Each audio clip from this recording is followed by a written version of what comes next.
Sejam muito bem-vindos a mais uma das nossas conversas do jornal O Conselho de Estarreja e desde hoje vamos dar a conhecer uma das nossas convidadas mais especiais, a Virgínia Freire, e que nos recebeu no seu espaço, no Terrão de Lameiro, no Conselho de Ovar, e desde já agradecer à Virgínia por nos receber, pela hospitalidade, pela amabilidade de receber-nos no seu espaço e para dar a conhecer um bocadinho do seu trajeto, dos seus projetos, dos seus afazeres, que são vários, muito diferentes, alguns deles já deixados para trás, outros novos e muito recentes, e que eu acho que vai ser muito interessante de dar a conhecer a Virgínia porque ela tem muito para mostrar, muito para surpreender, e vamos começar desde logo por apresentar algumas das notas curriculares, notas académicas, do seu percurso. Começarmos por dizer que ela chegou à Europa num veleiro, vinda do Canadá, certo?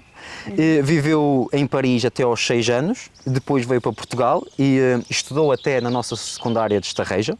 Fez voluntariado na Guiné-Bissau, fez voluntariado também na Amazónia, certo? Sim. Formou-se no Porto em Medicina Dentária e exerceu na área durante vários anos, 8, 9 anos, certo? Exatamente. Mestrado em Medicina Tradicional Chinesa também no Porto. É facilitadora de TRE, que é algo que vamos falar há bocadinho, que numa tradução simples, método sistemático de regulação do sistema nervoso. Esteve 4 anos também a trabalhar na Alemanha, 1 ano em retiro num templo taoísta na China, e organiza e facilita retiros terapêuticos de desenvolvimento pessoal, de autoempoderamento para a saúde e o bem-estar neste mesmo sítio onde nós nos encontramos. Faz terapia com cavalos, que temos mesmo um atrás de nós, e viveu e aprendeu a andar de cavalo desde pequenina com o seu pai, António Abreu Freire, que é conhecido de todos nós aqui na nossa zona. Além disso, tem um projeto em conjunto com alguns amigos, o projeto Bonança, aqui mesmo nesta zona onde nós estamos, no Terrão de Lameira, e que mais tarde vamos falar sobre o mesmo. E, portanto, vou dar a oportunidade da Virgínia de dar-se a conhecer um bocadinho melhor e explicar como é que chegou a Portugal, como é que foi os primeiros tempos em Portugal, desde que veio do Canadá. Obrigado, Vasco. É um prazer receber-vos aqui no Espaço Bonanza, onde eu moro há 3 anos. E fantástico, eu acho que não conseguiria resumir tão bem a minha vida. É um bocadinho difícil. Então, qual era a pergunta para iniciar? Para explicares um bocadinho melhor como é que chegaste a Portugal. Como é que cheguei a Portugal, sim. Então, eu nasci no Canadá, no Quebec, na cidade de Quebec. A minha mãe é canadiana e o meu pai andou por lá a trabalhar muitos anos e conheceu-a lá. Então, eu vivi lá os primeiros 5 anos da minha vida. E depois o meu pai decidiu, e decidimos, a família, a minha mãe e o meu pai decidiram vir para Portugal e num veleiro que o meu pai construiu. O meu pai sempre foi muito aventureiro. Se chamava Joana, acho Joana, que é o nome da filha mais velha do meu pai, a minha irmã mais velha. Sim.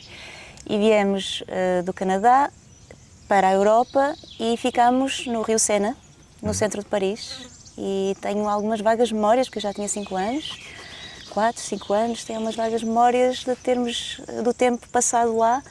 Andei lá na escolinha também, num infantário. E depois disso é que viemos para Portugal.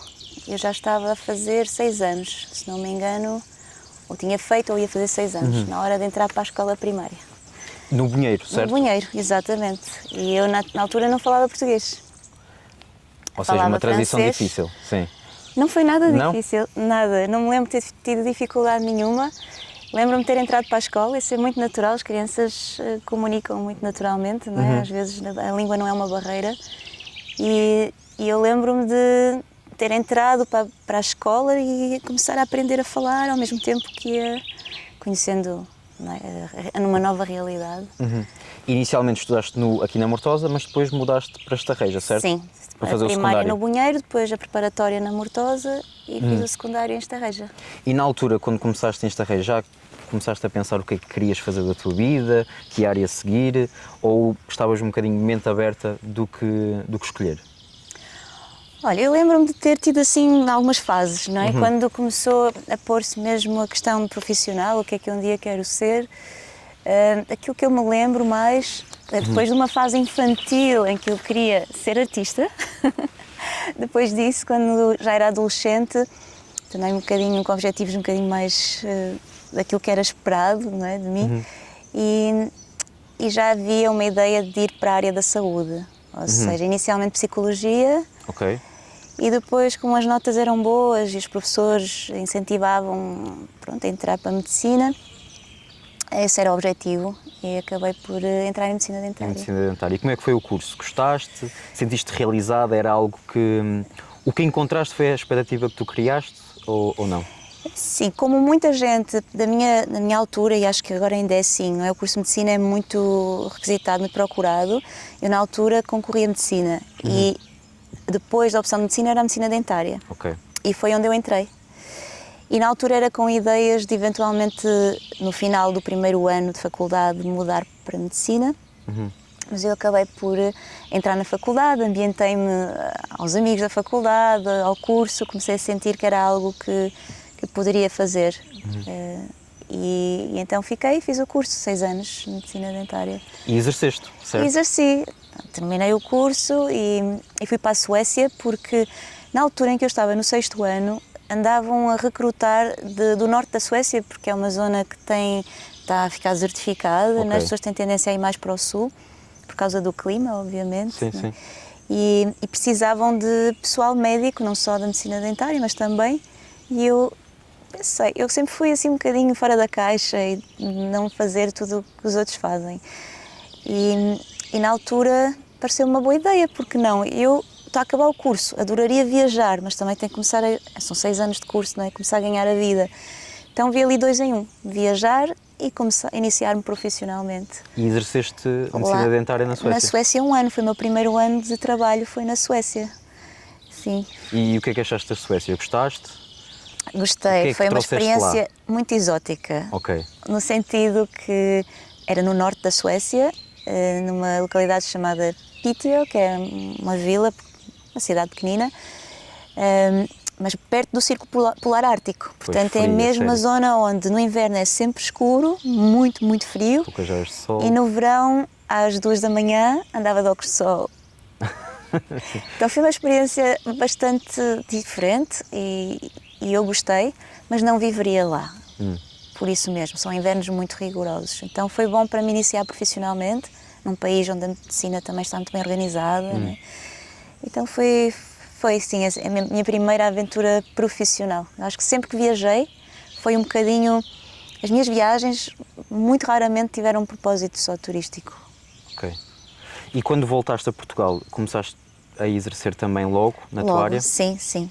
Encontrei um trabalho, trabalhei no Instituto CUF e na clínica que, entretanto, fez parte, constituiu a equipa do Instituto CUF, o Centro Médico Dentário do Porto. Exerci lá quase o tempo todo da minha atividade enquanto dentista. Sim. Sim. E agora, para explicar aos nossos ouvintes que durante vários anos a Virginie trabalhou na sua área, gostava muito, era um trabalho estável, até que deu-se uma mudança, sentiu que tinha de fazer um reset, podemos chamar assim, na sua área profissional e escolheu ir fazer voluntariado com a perspectiva de ver o que é que lhe podia trazer essas viagens. E foste para a Guiné-Bissau primeiro? Exatamente. Ou a Amazónia foi Primeiro foi a Guiné-Bissau. E o que é que a África trouxe? Então, Dessa procura quase de algum sentido da vida, certo? É mesmo isso que tu foste procurar? Sim. Eu sentia já há algum tempo que não era aquilo que eu queria fazer, a medicina dentária, para o resto da vida, ou pelo menos a tempo inteiro. Então a minha ideia nunca foi deixar a medicina dentária, naquela altura, foi realmente poder fazer mais do que isso, poder ver o ser humano não de forma tão afunilada, mas também poder tratar outras dimensões. E na altura eu tinha um fascínio por África, ainda tenho, sempre me atraiu muito o país africano, por estar as pessoas, o povo, ser tão perto da essência ainda, não é? E terem uma ligação às suas raízes culturais muito forte. E depois a música também me chamava, a música africana, gostava muito. Então, enquanto dentista, há uma associação que ainda existe, que é o Mundo a Sorrir, que é uma associação de voluntariado de dentistas que fazem trabalho também em Portugal, em zonas desfavorecidas, para um público desfavorecido, mas em África, Guiné-Bissau, Cabo Verde, São Tomé e Príncipe, se não me engano, também estão a fazer trabalho lá. Na altura, isso, eu anunciei na clínica onde trabalhava que ia viajar e que ia fazer voluntariado e que não sabia se voltaria. E como é que eles reagiram? Do nada tens um emprego estável? Com surpresa, com surpresa. Não, há umas pessoas que não entenderam tão bem, não é? As Claro, tuas havia razões, muita sim. gente que daria muito para ter aquele trabalho estável, não é? E eu sentia que havia outras coisas que eu precisava de explorar para me encontrar. E começou por aí, pela Guiné-Bissau, estive lá, estive ao todo em África Ocidental, tive 3 meses nessa altura. E fiz voluntariado, mas depois também fiz um estágio musical. Fui para lá aprender a tocar um instrumento que se chama balafon, que é um instrumento tradicional da África Ocidental, que é tipo um xilofone grande, de madeira, com cabaças naturais por baixo, que fazem ressonância. E eu já conhecia daqui o instrumento por amigos que também tocavam música africana, e o meu companheiro na altura também já tinha estado lá em estágio a tocar percussão africana. E então essa influência levou-me a ficar lá depois um mês intensivo a tocar todos os dias, a aprender. Ai, fantástico. Sim. E foi aí que também surgiu um bocadinho o teu gosto... Burkina Faso. Burkina Faso, ok. Burkina Faso, sim. E foi aí um bocadinho que surgiu também o teu gosto pela música? O meu gosto pela música já vem de muito atrás. Assim, quem me conhece desde pequenina, eu quando tinha 6 anos, 7, 8... não perdi uma oportunidade de montar um cenário e de cantar para quem estivesse ali, amigos dos meus pais, visitas, grandes, pequenos. Eu montava tudo, fazia de conta que tinha um micro na mão, pegava num objeto qualquer, fazia de micro, vestia umas coisas muitas vezes da minha mãe e então cantava Madonna, que era na altura um grande ídolo para mim. Eu adorava estar ali, naquele lugar, não é? Mas foi esse cá o primeiro impacto a tocares mesmo a fundo um instrumento durante muito tempo? Foi a primeira vez? Sim. Sim. Sim, pegar num instrumento e decidir quero aprender este instrumento, foi a primeira vez. E esse foi o instrumento, há bocadinho estava a falar com o João, que está ali como cameraman, que foi o instrumento que tu usaste na apresentação do teu pai? Não foi esse? Não. Esse é outro instrumento tradicional também da África Ocidental. Lá está, porque a minha rede de amigos também tem muita gente que se interessa por música africana. E este amigo que toca comigo, temos agora um projeto de guitarra, voz e cora, o Sérgio Cardoso, ele também já há muitos anos que toca percussão africana e há muitos anos que decidiu dedicar-se à cora. Então é um foi esse outro que usaste na... É um instrumento de cordas, enquanto que o outro que eu estava a falar é tipo um xilofone de teclas. A cora é um instrumento de cordas, uma cabaça grande e cordas. É diferente. E depois voltaste a Portugal ou foste diretamente para a Amazónia depois? Voltei a Portugal um mês, só assim para tocar a base, não é?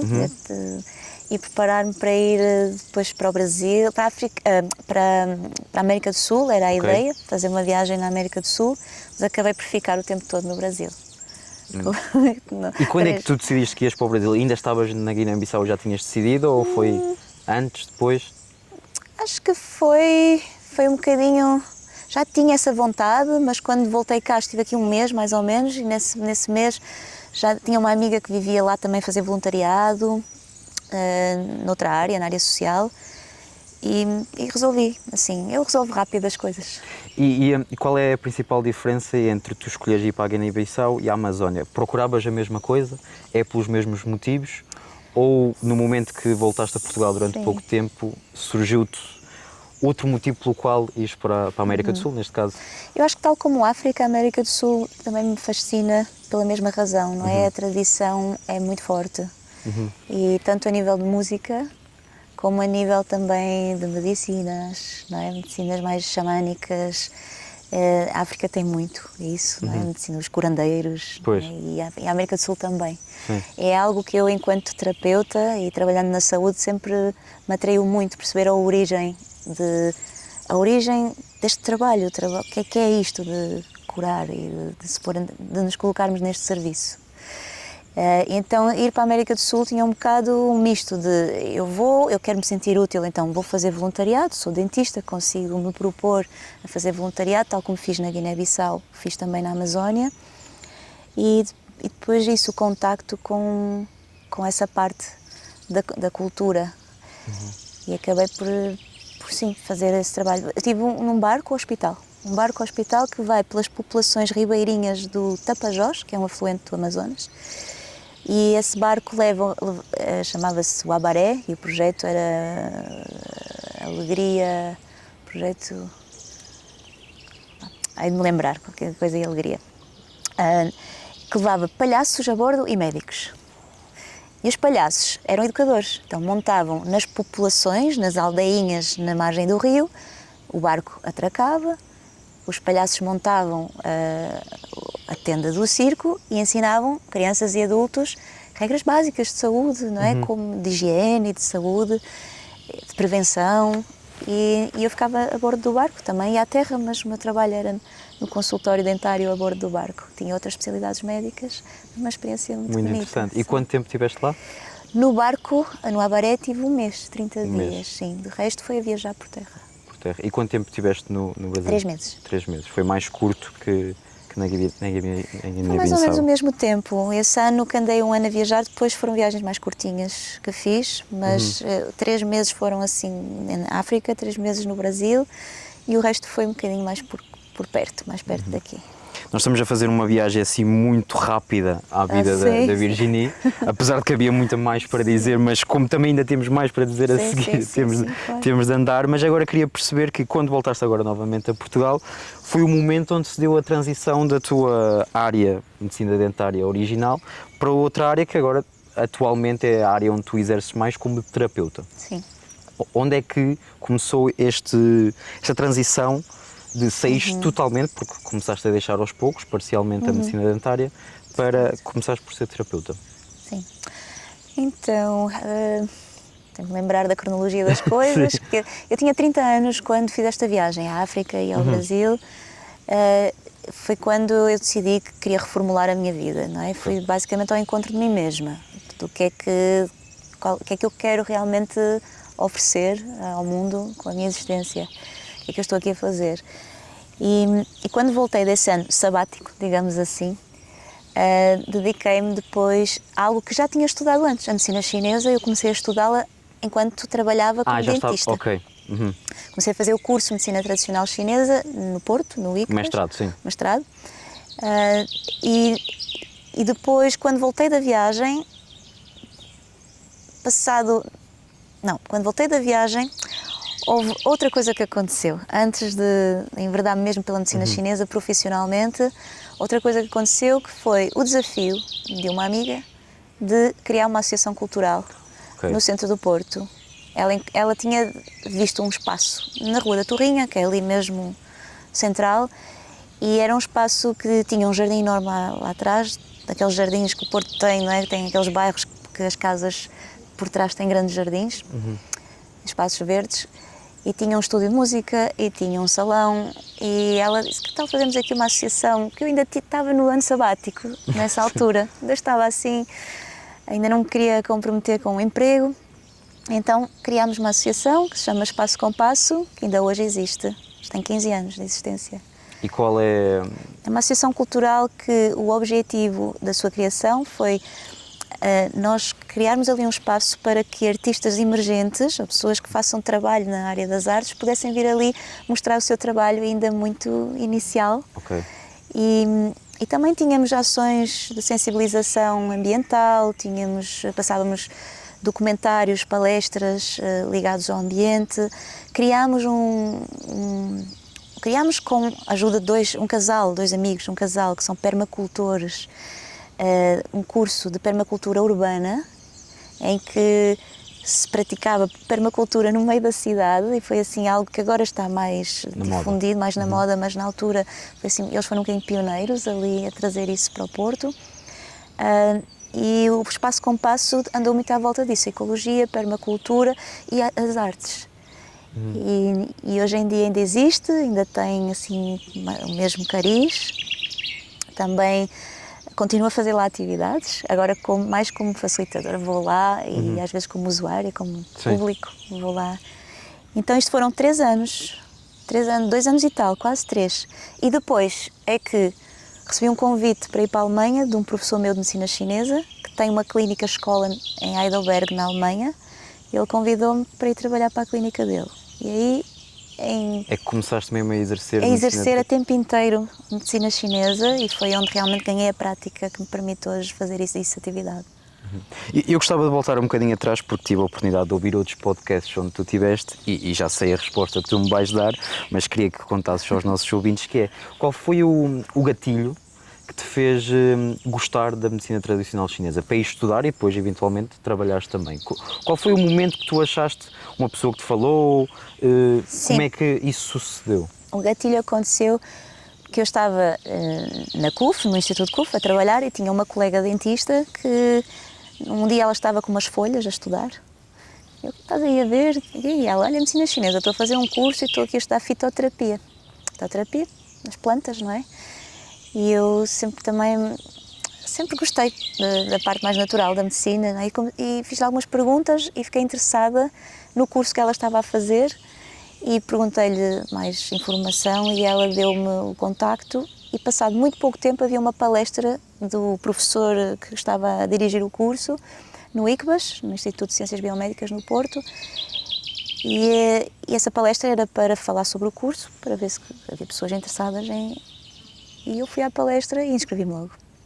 Basicamente foi isso, não, aquilo ressoou muito comigo, o tipo de abordagem, a forma como a medicina chinesa vê o ser humano, a forma holística, que não separa o corpo físico do corpo emocional e da mente, a parte energética também. Para mim foi assim, tipo, uau, há muito mais a descobrir no que se trata de medicina, não é? Muito mais do que isto que eu aprendi durante 6 anos. E decidiste entrar no curso, fizeste o curso e apareceu a oportunidade para ir para a Alemanha. Sim, esse mesmo professor, o professor Greiten, ele convidou-me, na altura fiquei assim um bocadinho para a Alemanha, eu nunca pensei para a Alemanha, mas eu decido rápido as coisas, eu acredito muito quando a vida nos põe coisas no caminho, ouvimos o corpo, escutamos o corpo e o meu corpo disse-me logo, é para ir. E tu foste? E eu fui, sim, estive lá 4 anos a trabalhar e a aprender, aquilo é uma escola também, uma escola de medicina tradicional chinesa, lá só os médicos é que podem exercer, então acabei por estar numa equipa de profissionais médicos também, que também praticam medicina chinesa. Para mim foi perfeito, porque eu também vinha de um background de medicina, então a forma como ali a medicina chinesa era praticada, eu identificava-me muito e foi assim...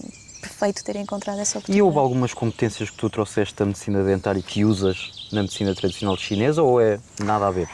Sim, poderia especializar-me, poderia dar mais atenção a essa parte, mas na verdade o que a medicina dentária me deu foi uma bagagem médica, de medicina convencional, medicina ocidental, e hoje em dia a minha abordagem com os meus clientes ela é sempre de entender também o diagnóstico ocidental, ter atenção aos meios auxiliares de diagnóstico, porque na medicina chinesa não há meios físicos auxiliares de diagnóstico, não é? E eu gosto de ter análises clínicas, gosto de ver raio-x, gosto de poder também entender o que é que a medicina ocidental, como é que a medicina ocidental diagnosticou aquela pessoa. E depois opto por tratar com a medicina tradicional chinesa. E tiveste quanto tempo na Alemanha? 4 anos, certo? Sim. 4 anos.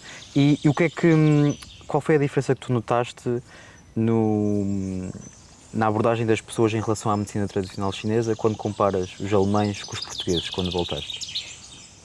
Os alemães estão mais abertos e têm também com participação dos sistemas de saúde, seguros de saúde.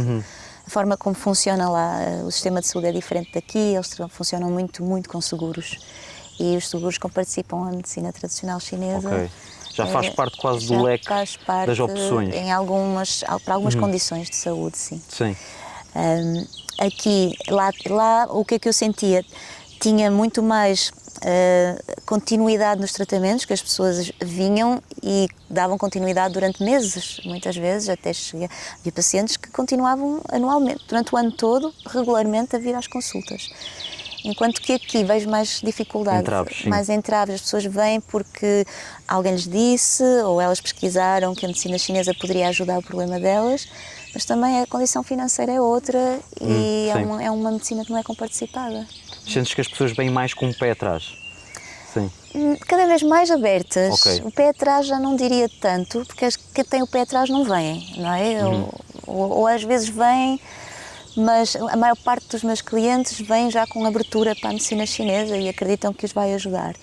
O que eu noto é mais dificuldade em manter um tratamento num prazo que seria ideal, Pois. digamos, e uma regularidade que seria necessária, tal como aprendi na China e na Alemanha. Pois, exatamente. E também queria falar um bocadinho contigo, e em continuidade na conversa, porque bem da China, que é, para as pessoas que ainda não sabiam, a Virginia esteve a viver na China, num templo taoísta. E eu estou fascinado porque gostava muito de saber como é que era a rotina, o que é que tu fazias lá, a que horas acordavas, a que horas te deitava, que atividades é que tinhas para fazer. Já percebi noutro podcast, também estive a ouvir teu, que até exercício físico vocês tinham de fazer. Portanto, queria saber um pouco mais porque acho que vai ser bastante interessante para os ouvintes se partilhares. Então, fazendo a ponte, eu estava na Alemanha e tinha colegas médicos que também exerciam medicina tradicional chinesa. E um deles, um italiano, o Jan, estávamos num curso, uma formação de fim de semana, e no intervalo do curso ele pôs-se a fazer uns movimentos de Tai Chi. E eu já praticava Tai Chi, que a medicina chinesa também me levou a praticar Qigong e Tai Chi, que são modalidades ligadas às artes marciais e à medicina. O Qigong, à medicina, e o Tai Chi às artes marciais. E estava na Alemanha já a fazer umas aulinhas de Tai Chi e olho para o Jan e disse: olha, tu onde é que andas a praticar Tai Chi? E lá, isto aprendi na China. E eu já andava com vontade de ir à China desde que comecei a estudar medicina chinesa. Só que a gente sabe que há muito, ou é um estágio de estudos num hospital, numa cidade, ou então são sítios assim, também templos, mas muito orientados para o turismo, ou seja, as pessoas vão lá ter uma experiência, mas é tudo ocidentais. Não é necessariamente um curso ou algo mais formativo. Pronto, o que acabei por fazer também não foi assim nada oficial, mas foi algo muito profundo.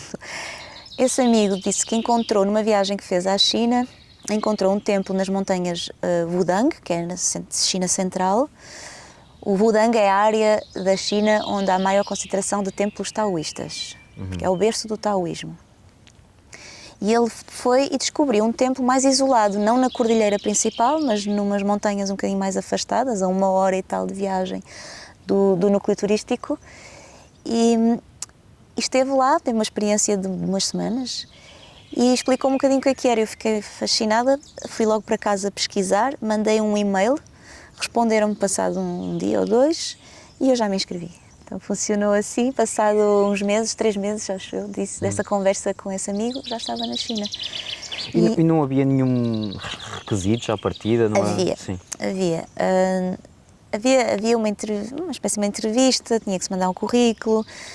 O que é que eu concorri? Concorri para um curso de medicina taoísta, porque o templo oferece ao longo do ano diferentes cursos e são de duração mais ou menos de algumas semanas cada curso. Pode variar entre 2 semanas até 5 semanas ou 6 semanas, cada módulo, cada curso. Eu fui lá para a medicina taoísta, que é a precursora da medicina tradicional chinesa, é como os monges praticavam a medicina tradicional chinesa antes da Revolução Cultural na China, em que a medicina passou a ser modernizada, a medicina tradicional chinesa passou a ser modernizada para poder competir com as outras medicinas tradicionais. Com as outras medicinas ocidentais, porque a China está a querer ocidentalizar-se há muito tempo, não é? Sim. Então tudo o que era assim mais espiritual, mais esotérico, menos comprovável pela ciência, a medicina tradicional chinesa, a Revolução Cultural, baniu. Então os templos foram até bastante maltratados e o legado desse conhecimento dos templos foi até queimado e aniquilado. Perdeu-se muita coisa. Mas os monges continuam a transmitir os conhecimentos de mestre para discípulo e esse templo onde esse amigo Jan tinha estado chama-se o Templo dos 5 Imortais e o monge que lá vive e que toma conta do templo é um desses discípulos que se tornou mestre e transmite esse conhecimento. Então, há uns anos atrás, havia 1, 2 pessoas cada vez que iam lá, às vezes até uma pessoa passava lá o inverno com ele a aprender. Entretanto, nos últimos 10 anos, que eu estive lá em 2016 e 2017, de um ano para o outro, já estavam mais ocidentais nessa altura, já éramos um grupinho de 12 mais ou menos, talvez. E que pessoas encontraste lá? Todas as nacionalidades, idades? Todas as nacionalidades, pessoas, desde pessoas da Indonésia, pessoas da Europa, vários países da Europa, brasileiros, americanos, norte-americanos, sul-americanos. A amostra era muito variada e, surpreendentemente, ao longo dos anos em que este mestre está a receber discípulos de todo o mundo, o rácio, a proporção de portugueses é relativamente alta. A sério? Então, há um grupinho aqui em Portugal de pessoas que estudaram no Templo dos Cinco Imortais. Mas para quando a dimensão... foste a única? Quando eu fui... A única portuguesa? Ora bem, eu estive lá um ano e enquanto eu lá estive, houve pessoas que chegaram e pessoas que foram, outras pessoas que chegaram. Então, ao todo, acho que não, foram mais. Foram mais, ok. Durante esse ano, estive lá... Estou-me a lembrar de 2 pessoas portuguesas no tempo que eu lá estive. Não sabia Sim. isso, que havia muitos portugueses. Muitos não, mas somos um grupinho razoável. E conhecemos-nos todos, não é? Sim. Conhecemos-nos todos, encontramos-nos aqui também. E pronto. E eu gostava de saber também como é que é a vida no templo. O que é que vocês fazem, rotinas? A vida no templo é... Portanto, estamos a falar de um templo religioso, taoísta, então há o cuidado... os rituais, não é? Okay. Não só cuidar do templo da estrutura física, mas cuidar do templo enquanto acender os incensos era uma rotina matinal que calhava a cada um de nós, cada um, hoje era eu, outro, sim, rotativamente, que é acordar, só para começar a acordar, dependendo da estação, às 5 ou às 6, ir tocar o gongo, é aquele gongo que ressoa na montanha toda quase, não é? Com um gongo grande e começa-se a tocar assim devagarinho, assim, umas batidas devagar e depois tem um ritmo específico, vai aumentando o ritmo até que é assim, só se ouve o gongo ali quase naquela montanha. Ecoa, sim. Ecoa na montanha toda. E as pessoas estão a acordar ao som do gongo, as pessoas estão a viver no templo. E a pessoa que toca o gongo acende os incensos e as velas nos templos todos, que é um ritual de veneração, não é? às entidades taoístas daquele templo.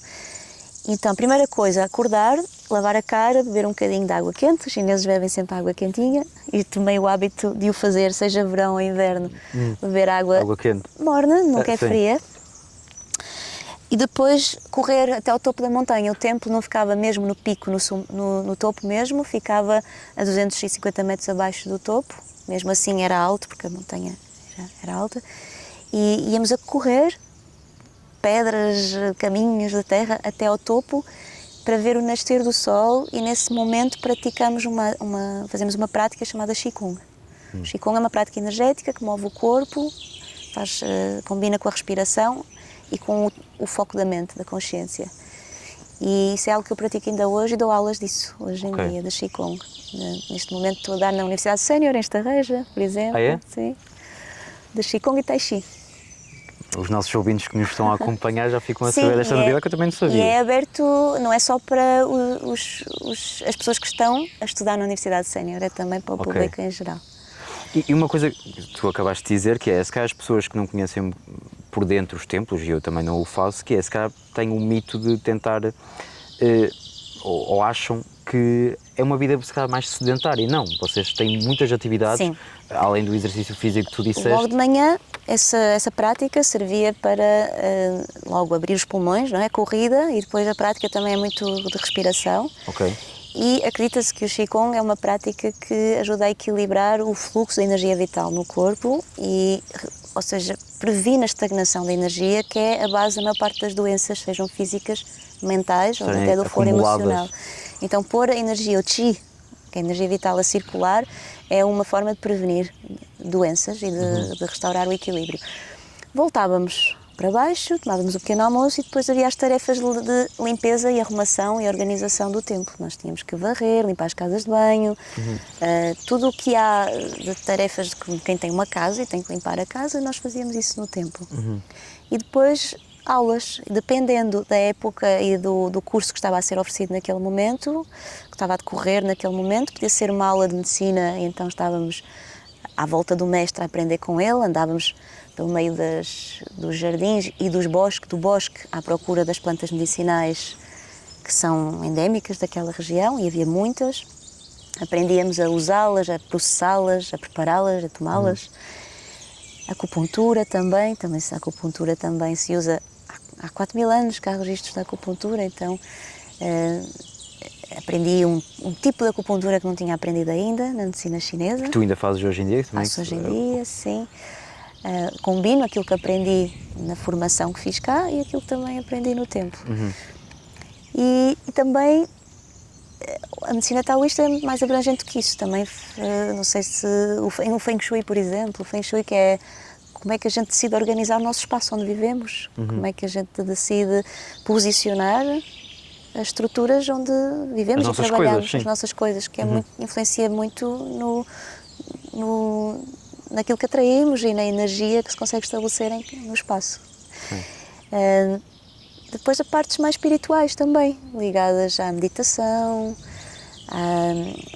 à alquimia interna, também uma disciplina, é uma arte taoísta. Assim, só para ser mais clara, o taoísmo tem 5 ramos principais, que são a medicina, não é? A parte da medicina que deu origem à medicina tradicional chinesa. Depois tem a parte das artes taoístas, tem o Tai Chi, o Qigong, o Kung Fu, a meditação.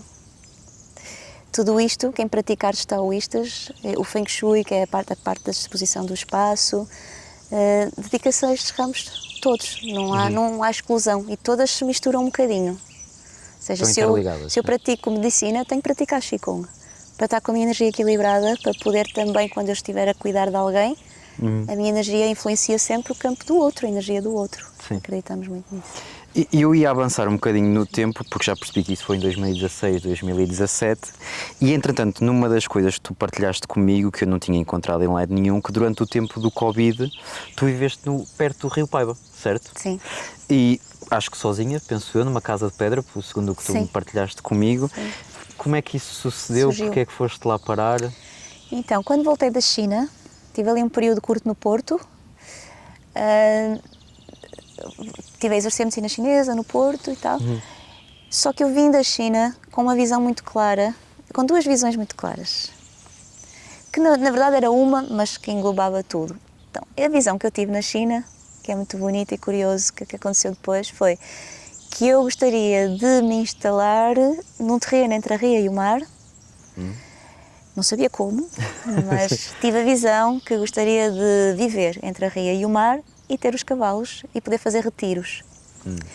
E na altura, quando vim da China, andei a bater terreno, a ver tudo o que havia, possibilidades. Também financeiramente não era possível para mim sozinha investir. Claro.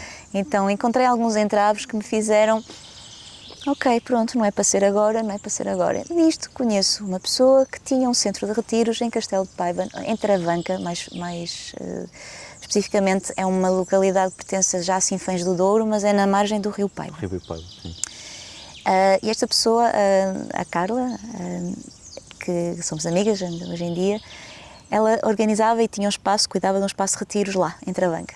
E conhecia e fizemos uma parceria, uma colaboração, em que criámos retiros terapêuticos, em que ela fazia a parte da meditação, ela é muito ligada ao budismo, e o budismo e o taoísmo também têm muitas parecenças, não é? E foi aí que tu começaste os teus primeiros retiros? Com a Carla.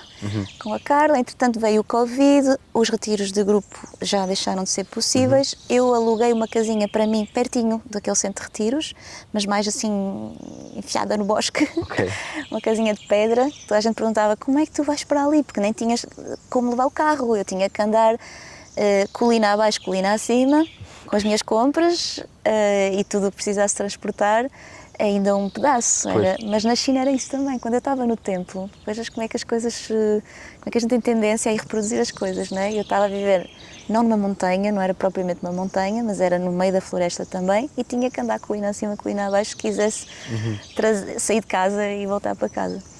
Mas foi num período difícil que tu começaste o que tu fazes hoje, que é esses retiros também? Sim, depois, por causa do Covid, fiz retiros individuais, de um para um. Comecei a fazer retiros de um para um. E como é que correram? Gostaste? Foi aquilo que estavas à espera? Gostei muito. Gostei mesmo muito, porque é uma imersão completa, em que eu só estou ali para aquela pessoa durante 2 dias ou 3.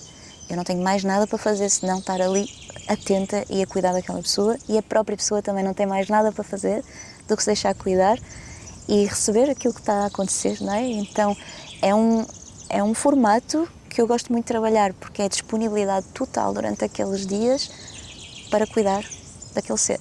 E é muito diferente do que fazer uma consulta e a pessoa a seguir tem que ir para o trânsito apanhar o filho na escola, ainda tem que ir fazer as compras para casa, tem que fazer o jantar, não é?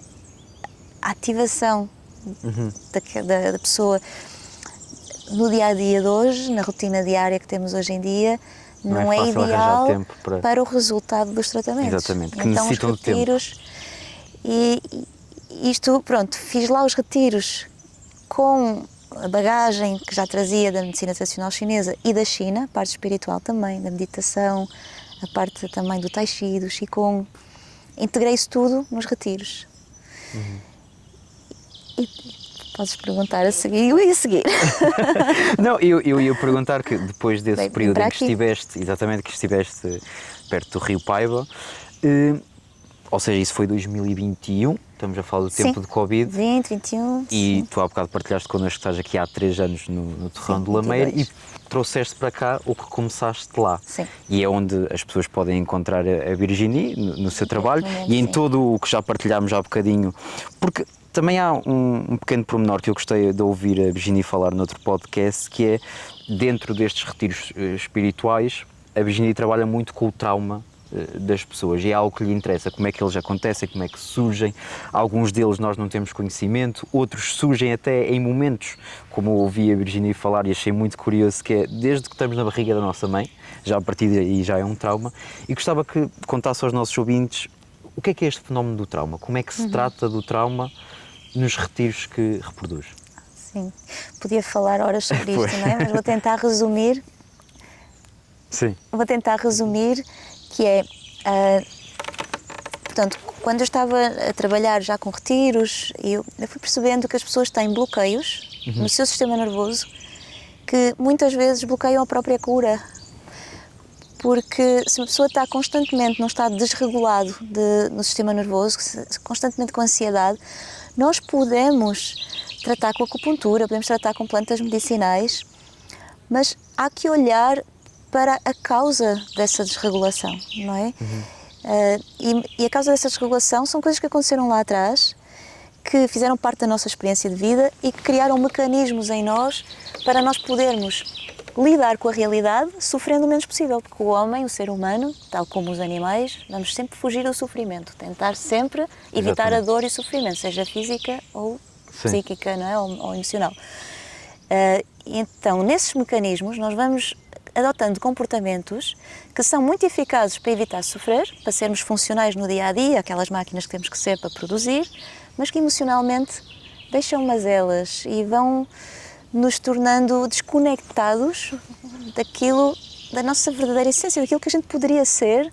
Muitas vezes desconectamos nas nossas relações por medo de sofrer, desconectamos das nossas paixões porque temos medo da escassez, então temos que nos dedicar a algo que nos faça produzir. Então vivemos num estado de desconexão constante com quem realmente somos. E essa reconexão é possível.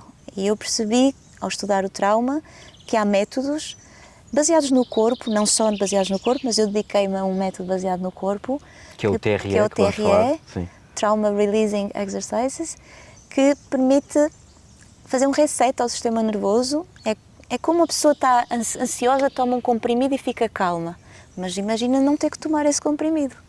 Podemos fazer esse reset no próprio corpo, ativar certos mecanismos neurológicos e fisiológicos no nosso corpo que nos fazem de repente voltar a um estado, mais clareza, mais calma, mais capacidade de discernimento, mais capacidade de me relacionar de um lugar tranquilo, em vez de estar sempre na reatividade.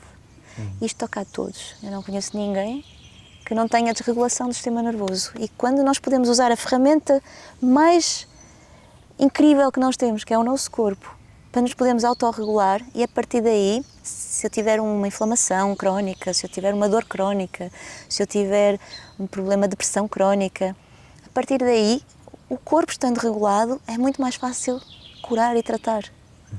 E esta técnica que tu estavas-me a dizer, o TRE, trabalha muito com o tremor, certo? Sim. E às vezes as pessoas têm sempre a sensação de que tremer é mau e que Sim. induz sempre em algum tipo de ansiedade, de medo também. E tu trabalhas o tremor para ser uma ferramenta que nos possibilite libertar o stress, algum tipo de burnout e assim. E eu até coloquei aqui uma citação que tu usaste num outro podcast que eu achei que traduz de forma simples o que é o TRE, que é induzimos o corpo a espontaneamente começar a tremer. Sim. Eu gostava que explicasses isso um bocadinho melhor, como é que é essa técnica que, até pelo que eu percebi, está disponível em muitos vídeos do YouTube de forma simples, mas que a melhor forma de entendermos, obviamente, é contactar com pessoas que percebem do assunto, como a Virginia. E eu gostava que explicasses um bocadinho melhor essa técnica. O TRE é um método patenteado e desenvolvido por um psicoterapeuta norte-americano que trabalhava em zonas de guerra dos Estados Unidos, onde os Estados Unidos estavam em guerra. Ele ia para lá, trabalhava na área do conflito, mediação de conflito, e trabalhava com pessoas que estavam muito traumatizadas, obviamente, civis e soldados. O stress pós-traumático, não é? Sim. E ele descobriu, observando a natureza, que os animais tremem depois de um choque, depois de estarem, ao serem perseguidos por um predador, por exemplo, ou depois de serem por um predador humano ou animal, e percebeu que esses mecanismos os humanos também têm. É super natural o nosso corpo tremer para libertar uma tensão acumulada num momento de perigo. O stress, o que é? O stress é a sensação constante que nós estamos em perigo. É muito primitivo. O nosso sistema nervoso não distingue se o stress é porque vou ter uma reunião de trabalho importante ou uma entrevista de emprego, ou se está um leão prestes a atacar-me. Ou seja, o corpo entra em estou em perigo de vida e liberta adrenalina e cortisol, e todas as nossas funções vão para fugir ou lutar. E quando permitimos ao corpo libertar, há um reset desse estado podia explicar um mecanismo neurológico, mas acho que agora não vem aqui ao caso, que faz com que os níveis de adrenalina e cortisol baixem e eu possa voltar a um estado em que já não tenho que fugir a lutar, mas já estou capaz de funcionar, até os meus órgãos funcionam melhor, a corrente sanguínea, o batimento cardíaco, a respiração, tudo isso se ajusta para ser compatível com a saúde e com o bem-estar, porque o outro estado é incompatível. Por isso é que estamos todos a ficar doentes, não é? E cada vez mais doenças crónicas, degenerativas, como o cancro. Porque cada vez os níveis de stress são maiores. E cada vez mais pessoas procuram esta técnica por esse mesmo stress. Não só esta, mas outros métodos somáticos, mas este é o que eu utilizo. E eu faço uma fusão do método de TRE com o Qigong, que na verdade, respiração, movimento e consciência da mente, que tem milhares de anos de existência, esta prática ancestral, combino as duas. Trabalho muitas vezes em Marquesa também, em que levo a pessoa a fazer exercícios respiratórios, a concentrar-se também, e utilizo a acupressão, que são os conhecimentos da medicina chinesa, para trabalhar pontos que ajudam a regular também o sistema nervoso. E isto para dizer o quê? Que o TRE levou-me também depois a criar o meu próprio método, não só induz o tremor, para que a pessoa possa libertar a tensão.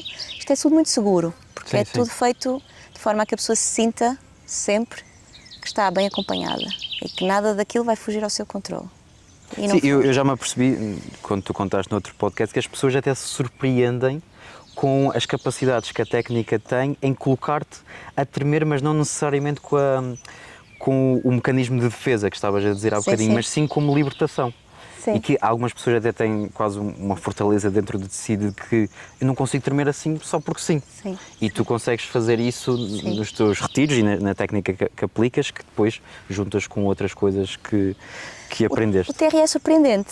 A sensação que as pessoas têm, e para voltar um bocadinho ao que dizias no início, as pessoas sentem-se desconfortáveis normalmente quando tremem, porque associam o tremor a algo que está errado comigo.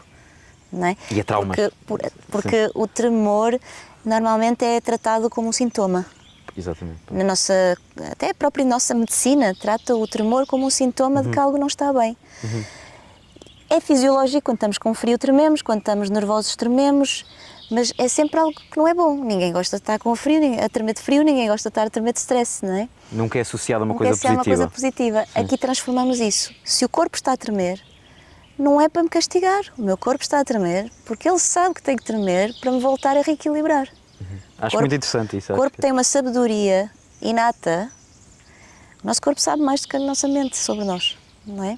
Se nós escutarmos o corpo tem tantas formas de se autorregenerar, autoequilibrar, e o tremor é uma delas. É a forma de voltar ao equilíbrio quando passou para além daquele limite compatível com o bem-estar e com a saúde. E normalmente a técnica do TRE que aplicas é individualmente sempre ou em conjunto? Faço de grupo, em grupo. Okay. Aliás, eu trabalho com retiros, já não organizo eu os meus retiros, agora facilito em retiros. Okay. É mais fácil. E faço TRE em grupo, em retiros. E faço TRE em grupo semanalmente no espaço onde trabalho no Porto, que é a Casa Brama, o espaço onde tenho o consultório, onde faço os tratamentos, as consultas, mas também de um para um. Tenho mais ou menos equilibrado entre tratar grupos e indivíduos. E as pessoas sentem-se à vontade com essa vulnerabilidade que mostram em grupo? Que era Há umas pessoas mais que outras. Exatamente, normalmente aconselho alguém que esteja à procura mesmo do TRE para trabalhar o trauma, pessoas que tenham mesmo algo profundo que queiram trabalhar, individual. E depois de já estarmos numa fase mais avançada, para ir mantendo a prática, porque a prática é algo que a pessoa aprende e depois faz sozinha. Exatamente. Ela precisa de mim no início só. Sim, depois já me apercebi do que tu contaste, que é uma técnica que pode-se aplicar em casa, sozinho. A ideia é o facilitador ajudar a pessoa a se autorregular através do tremor, a autoinduzir, a fazer sozinho a prática em casa e depois poder-se autorregular com essa prática. No fundo estás a oferecer competências exatamente para as pessoas poderem essa usar. É a parte que mais me fascina. Eu ia perguntar ao nosso cameraman quanto tempo temos. 5? 10 minutos. E eu não queria terminar a nossa entrevista, mais do que uma entrevista, uma conversa, sem falar de como é que tu usas os cavalos nos teus retiros, porque estamos aqui à volta deles, e querias nos explicasses como é que eles fazem parte deste trabalho que tu exerces nas pessoas. Então, eu cresci com cavalos, o meu pai sempre foi criador de cavalos, desde que nós viemos para Portugal, e sempre estiveram presentes, não é? E depois estive afastada há muitos anos, fui para o Porto estudar, tive todo este percurso de vida em que estive afastada daqui do Bunheiro, que é onde eu cresci. E quando eu voltei para aqui há 3 anos atrás, com a intenção de estar mais próxima do meu pai, que já está com uma idade que eu quero estar perto dele nesta altura, e ele não precisa de mim, ele está super vivo e independente, mas pronto, voltei para aqui, calhou, porque a vida encarrega-se de fazer as nossas visões e sonhos se tornarem realidade. Então lembram-se que eu falei há bocado, lembras-te que falei da visão que tive na China, que eu gostava de viver entre a ria e o mar. Quando eu ativamente procurei o terreno, não apareceu. Quando eu estava simplesmente com a intenção de voltar para a minha terra, para estar mais próxima do meu pai, uma amiga em comum com a Karine, que é a dona deste terreno, da Bonanza, este projeto chama-se Bonanza, apresentou-me a Karine, e na altura a Karine estava de partida para ir passar 3 meses à América do Sul, fazer uma viagem a cavalo na América do Sul, na Patagónia. Então ela interessava-se por cavalos, acabo de conhecer a Karine, que tem este terreno e precisa de alguém para olhar pelo terreno enquanto ela está, fazer uma expedição a cavalo. Apresenta a Karine ao meu pai, ela vai lá, monta um bocadinho lá em casa do meu pai, vem esta conversa de meu pai ofereceu alguns cavalos para vir para aqui para o terreno. Então criou-se aqui uma sinergia, uma parceria com a Karine, que resultou no início deste projeto, que é a Bonanza, onde oferecemos passeios turísticos a cavalo à praia. Estamos aqui mesmo, estamos aqui a 800 metros do mar pela Mata Atlântica, pelos pinhais. E o meu papel aqui não é tanto trabalhar passeios turísticos, mas resolvi juntar aquilo que já fazia com algo que também já me acompanha desde criança, que é a presença dos cavalos. Então eu faço terapias aqui, não só faço massagens também, massagens terapêuticas, mas o trabalho que eu estou agora assim mais entusiasmada neste momento é a regulação do sistema nervoso, trauma, através das técnicas que eu citei há bocadinho, não é? Faço a parte da respiração, do Qigong, a acupressão.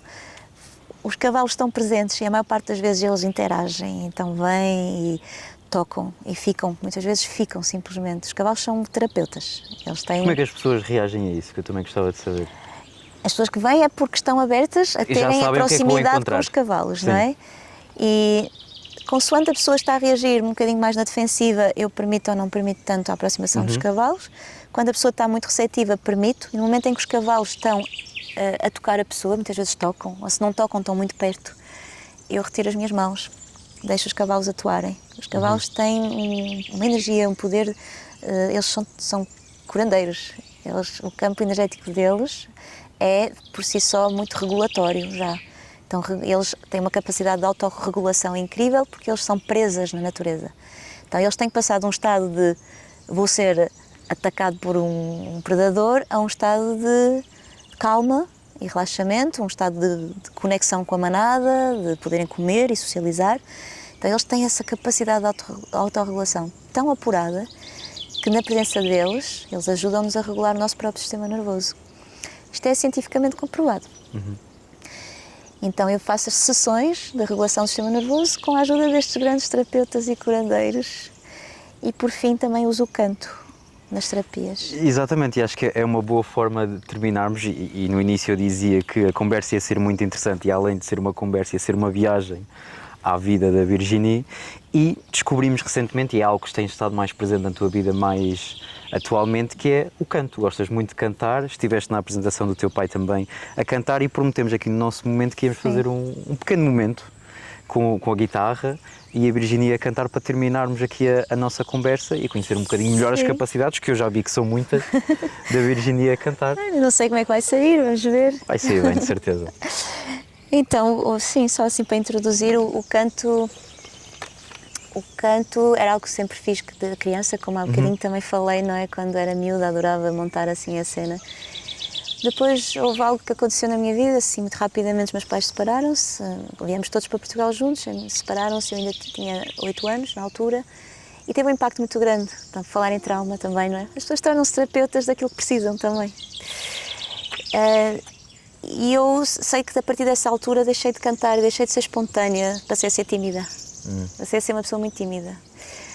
Com mecanismos, lá está, de adaptação, nem toda a gente percebia isso, mas eu sentia chegar a meio da minha vida, aos 40 anos, que tinha que tratar disso.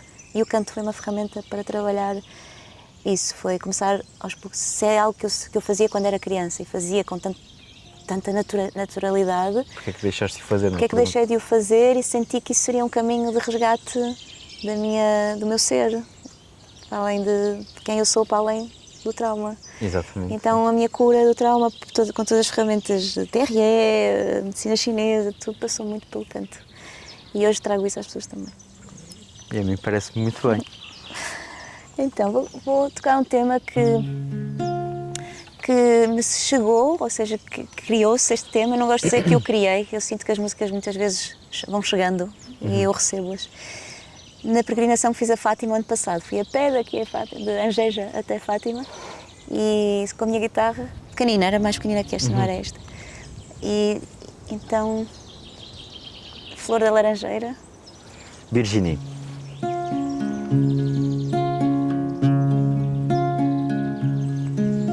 Às vezes confundo o cheiro da flor do jasmim e da laranjeira. Às vezes vejo o que é e o que não é da mesma maneira. Sou como o mal me quer, que também bem me quer. Sou o amor perfeito na ilusão dentro do peito. Quero ser alecrim, verde dentro de mim. Quero o amor de hortelão com a verdade no coração. Quero o amor de hortelão com a verdade no coração.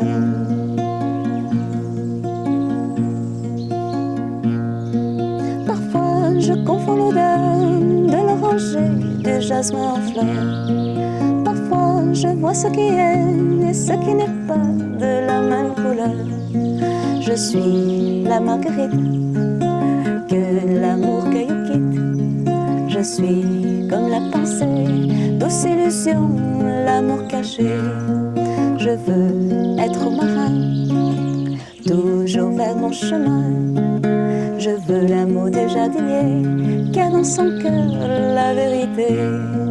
Je veux l'amour du jardinier, qui a dans son cœur la vérité.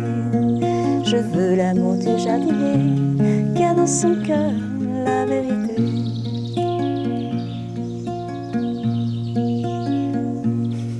Espetacular, espetacular. Eu gostei muito. Sim, já agora também acho que era uma boa ideia a Virginia tocar algo que nos falou há bocadinho e que até tinha-nos mostrado um vídeo para os nossos... Sim, eu quando esperava por vocês, pus-me a tocar, enquanto esperava, pus-me a tocar um bocadinho de flauta, uma flauta assim mais nativa. Exatamente. E os cavalos aproximaram-se, dois Era o vídeo que deles, tinhas mostrado, e sim. estiveram assim mesmo coladinhos à flauta enquanto eu tocava, mas agora não sei se vão estar interessados em vir cá. Sim, a canção que eu acabei de cantar é sobre plantas que eu fui encontrando no caminho de Fátima, porque foi nesta altura, final de abril, início de maio, então a primavera estava no seu auge e as florzinhas sempre me trouxeram mensagens importantes. É como se elas fossem uma expressão da natureza que vai para além da sua beleza que conseguimos ver, porque as plantas, como eu faço medicina com plantas também, entendo que elas são uma pura medicina, não só através do chá e através dos comprimidos à base de plantas, mas também através da energia que elas trazem. E a cosmovisão mais xamânica, as plantas são a medicina, não é? E as flores têm um poder medicinal grande. E fala sobre a ilusão, daquilo que a gente acha que é e se calhar não somos assim tanto aquilo que achamos que somos. E faz parte disso, mas também podemos trabalhar nisso e acho que as técnicas que tu utilizas e mesmo os retiros vão de encontro àquilo que nós precisamos de encontrar, não é?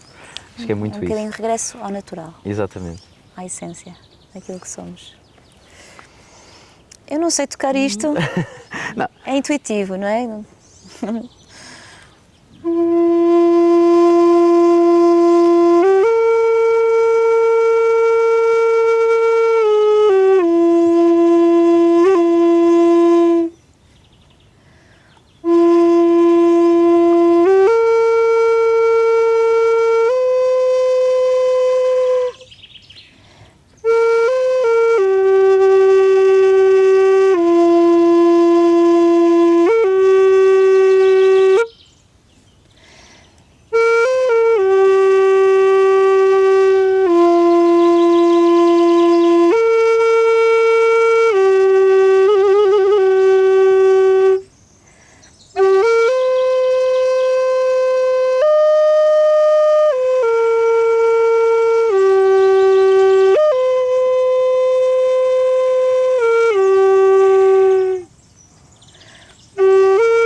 E acho que terminamos de forma fantástica e a Virginia há bocado estava a falar que eles não vinham ter connosco. Este é o nosso curandeiro mor, ele é o que mais participa nas terapias e tem assim uma energia muito linda, é o Tamar.